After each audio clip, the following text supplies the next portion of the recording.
The pump was running at 5 in the morning, and I knew for a fact I had shut it off and locked it the night before. I lay there in the dark, listening to that low hum carry across the pasture, the sound I'd spent 30 years of my life installing and repairing. And I did the math on how a locked, powered-down well ends up moving water at dawn. Then I pulled my boots on and walked the line. My name is Ray Caldwell.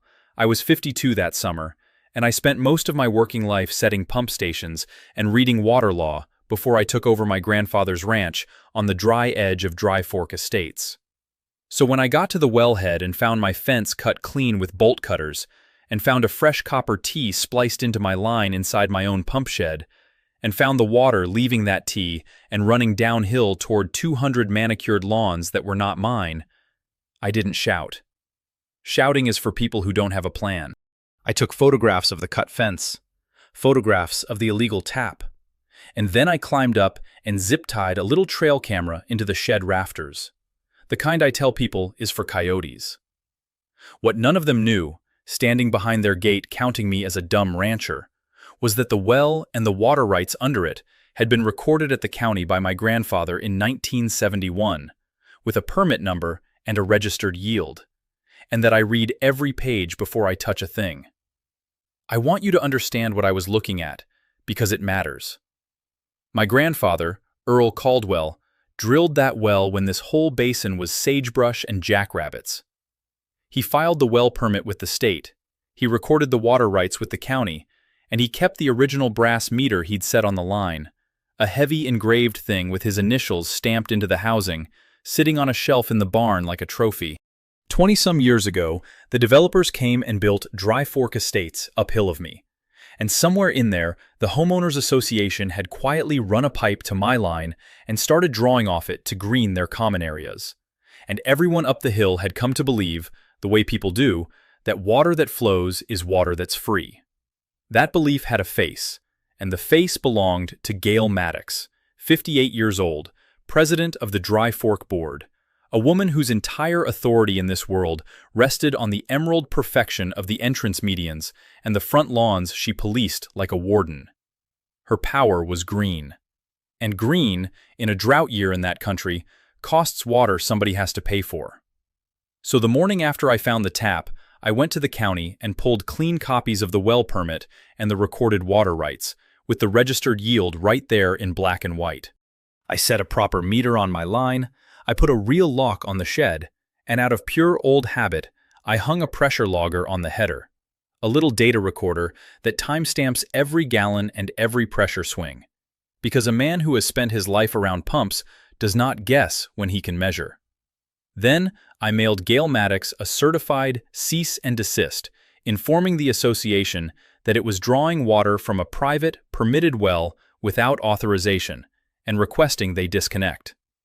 The response came 3 days later, and it was not a disconnect. It was a citation from the Dry Fork Architectural Committee, fining me $400 for an unauthorized fence obstructing community infrastructure, with a note that continued interference would be referred to their attorney and their management company, Basin Crest. I read that citation twice. They had cut my fence to steal my water and then fined me for the fence.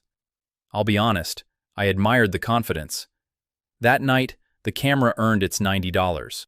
At a little after 11, it recorded a man in a Basin Crest contractor's jacket. A plumber, I'd later learn, was named Dwayne, cutting my new lock with the same bolt cutters and resplicing the tap. And it recorded Gail Maddox, standing a few feet back in a fleece vest, arms crossed, saying to him, clear as a bell, "It's community water. It always has been. Just get it flowing before those lawns turn." I watched that clip 4 times in my kitchen.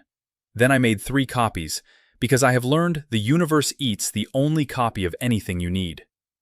The next move was mine, and I made it in daylight, legally, with the permit and the recorded rights in my name in my truck. I shut the valve. I closed my own line, welded a steel cage around the wellhead and the shed with the camera mounted inside it. And I let Dry Fork Estates find out what a private well means in the 3rd dry month of a drought year. It took about 4 days.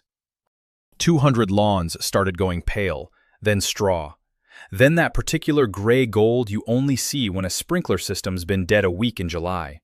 And the panic that rolled uphill was a beautiful and terrible thing. Gail called the sheriff on me, of course. A deputy came out because a resident had reported a man sabotaging community water, and I made it easy for him. I handed him the county GIS parcel map, then the recorded water rights, then the state well permit. He read all three leaning on my gate. Then he walked up the hill and told Gail Maddox that this was a civil property matter, and that if she called again about a man shutting off his own well, the visit would go differently. She stood in the road and told me, with the deputy still in earshot, that she would put a lien on my ranch and that I would be personally liable for every dead lawn in this community. And then Todd Renner, the Basin Crest manager, stepped up beside her and laid a document flat on the hood of my truck like a man playing a trump card. It was a recorded water easement, across my well. Signed, it said, by the owner of my parcel.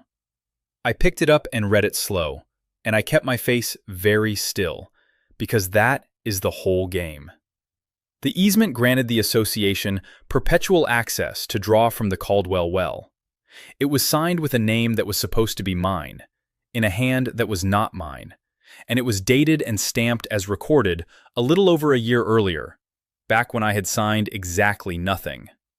The legal description was lifted almost word for word off my deed, but the grantor's acknowledgement was wrong in a way only somebody who reads these things would catch.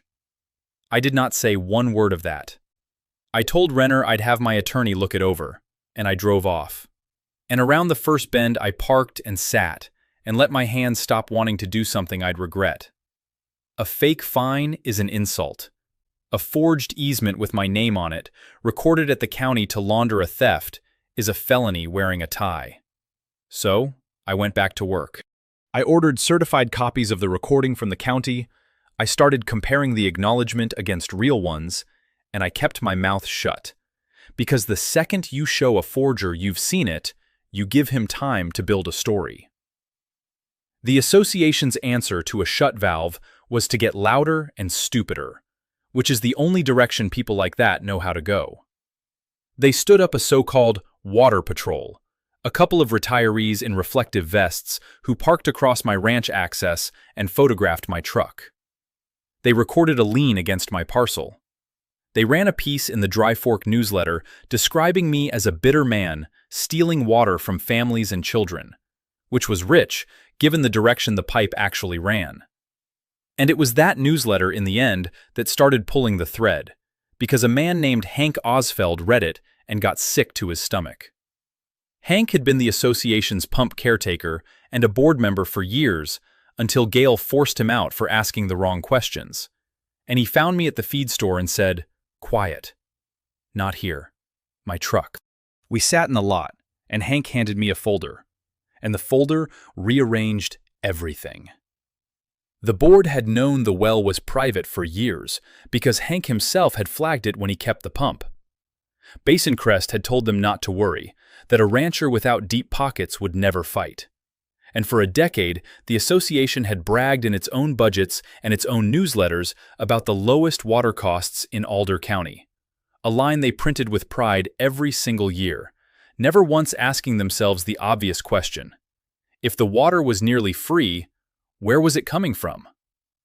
I laid Hank's billing records next to my pressure logger that night, and the numbers didn't just fail to match. They opened a hole. They had been drawing far more than they ever told their own members, for years, off my line, for free, and calling it good management. The association did not take the shutoff sitting down, and the next 2 weeks were the closest thing to a siege I've been through since I left the trade. The Water Patrol parked a pickup nose to nose with my ranch gate on a Sunday and refused to move it. And when the co-op truck came to fill my stock tanks, it couldn't get in, which is a serious thing when you have cattle in a drought. I didn't yell, and I didn't shove the truck.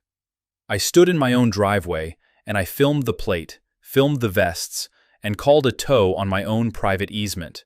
And I watched 2 very surprised retirees discover that a man photographing their trespass is not the man who ends up paying for it. 2 nights later, my caged camera earned its keep a second time. A Basin Crest crew rolled up to the wellhead under the story that they were performing a leak inspection, and the footage caught them trying to cut into the steel cage with an angle grinder to reach my line, until they realized the red light in the corner was watching them do it. Dwayne was with them, and Dwayne, it turned out, was the soft joint in the whole pipe. When I sent him a short, polite letter noting that unlawful tampering with a permitted well is a criminal matter and that he personally, not the board, was the man on my video with the grinder, he called me at 7 the next morning, and he did not want to talk about lawns. He wanted to talk about the fact that he had a text message from the president telling him in writing to get the Caldwell line back open however you have to. I told him to keep that message somewhere safe. He said he already had. Now, I could have gone straight to a courtroom, and I want to be honest that I filed the paperwork to keep that option live. But a courtroom is slow and private, and these people had shamed me in public, in their newsletter, on my own dirt. So I aimed for the 2 rooms where it would actually hurt, the State Groundwater District and the association's own annual meeting on the same week. I filed a formal complaint with the district over an unlawful diversion, and I handed them the recorded rights, the pressure logger, and the video of Dwayne splicing the tap. Then I went to the annual meeting, where every homeowners association in the country asks its members to approve the budget, and where Gail Maddox stood at the podium and asked 200 anxious homeowners to approve a special assessment, $600 a household, to fund the restoration of community water access against a hostile landowner. And she couldn't help herself. Right there at the mic, she added, "Our water costs have been the lowest in the county for a decade, and I intend to keep it that way." I let her finish. Then I asked the chair for my 5 minutes, which Hank had made sure I would get. I didn't lead with the evidence. I led with a door held open, because I wanted every person in that hall to watch her refuse it. I stood up and I said, plainly, that I had no interest in anyone's lawn dying. I offered them a deal, out loud, in front of all of them. Put a meter on the line, pay the fair market rate for the water like every other customer in the county pays, sign a real agreement, and I would open the valve that night. It was the reasonable way out, the lawful way out, the cheap way out, and I offered it with a straight face and a witness in every chair. Gail Maddox looked at me like I'd tracked mud on her medians, and she said the sentence that ended her. Into a live microphone, in front of 200 neighbors and at least a dozen phones. This community will not pay 1 cent for water that already belongs to us. There it was, not a misunderstanding, a choice. She just told the whole room she would rather steal it than buy it. So then I gave them the rest. I put the recorded well permit and the water rights on the screen, with my grandfather's permit number and the registered yield. I played 8 seconds of the shed footage, Gail's own voice filling the hall.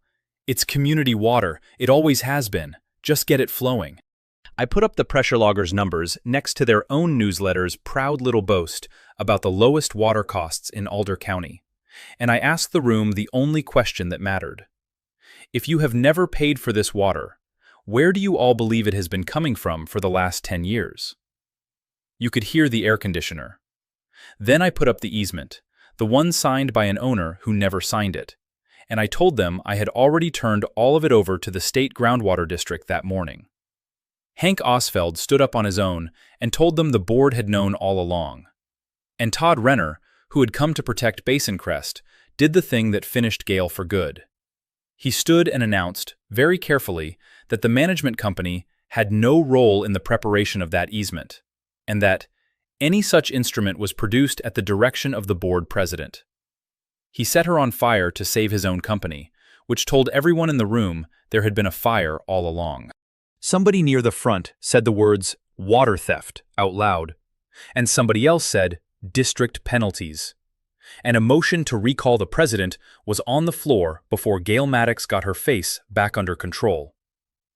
It didn't need me after that. The Groundwater District ruled the diversion unlawful, penalized the association, and issued an order to disconnect and remediate. The volume on my logger, matched against their own bragged-about savings, turned a civil water dispute into a criminal referral for water theft and meter tampering, aimed first at Dwayne, who discovered very quickly that he did not intend to take a felony alone, and had a great deal to say about written instructions from the president. That easement, signed by a dead-letter owner who never held the pen, put Gail Maddox's own name at the center of a forgery file that a resignation does not make disappear. Basin Crest terminated its contract with Dry Fork and paid a quiet settlement to get out from under the reserve questions before an auditor made them loud. Gail and two of her allies stepped down for personal reasons, which is the polite local dialect for saw it coming.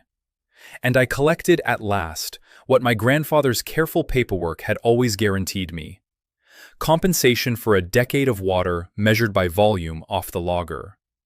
And a new agreement, written by me and read very slowly by them, under which Dry Fork Estates now buys its water through a meter, at my rate, or it does without. I set my grandfather's old brass meter back on the line the day it was signed. The lawns up the hill went brown that August, the entrance medians first, and I can't say I watered them. Stepping out of Ray's boots for a minute, because the wreckage teaches something. Where did the board go wrong? They mistook a running pipe for a right, and then they mistook loudness for authority. Every single thing that sank them was sitting in plain sight from the first morning. A $90 camera that caught the tap and caught Gail saying the quiet part into the dark. A pressure logger that turned "trust me" into a measured number. A decade of newsletters bragging about water they never paid for. And a forged easement that put a felony in writing. And then, when Ray held the lawful door wide open at the podium, Gail walked through the other one on camera. That refusal is what turned her from a woman with a bad problem into a woman who chose the crime. Practical takeaways, if you're ever on the dry end of a pipe like this. Water rights and well permits live at the county and the state. Pull them, read them, and never argue from memory. Measure everything. A logger or a meter is worth more than 100 angry emails. And always offer the reasonable, lawful deal in public, because a refusal in front of witnesses is the strongest evidence you'll ever collect for free. Here's my question for you. Ray offered them a meter and a fair price, and they said no on a live mic. So tell me in the comments, was he still the villain for shutting the valve, or did they hand him the right the second they refused to pay for what wasn't theirs?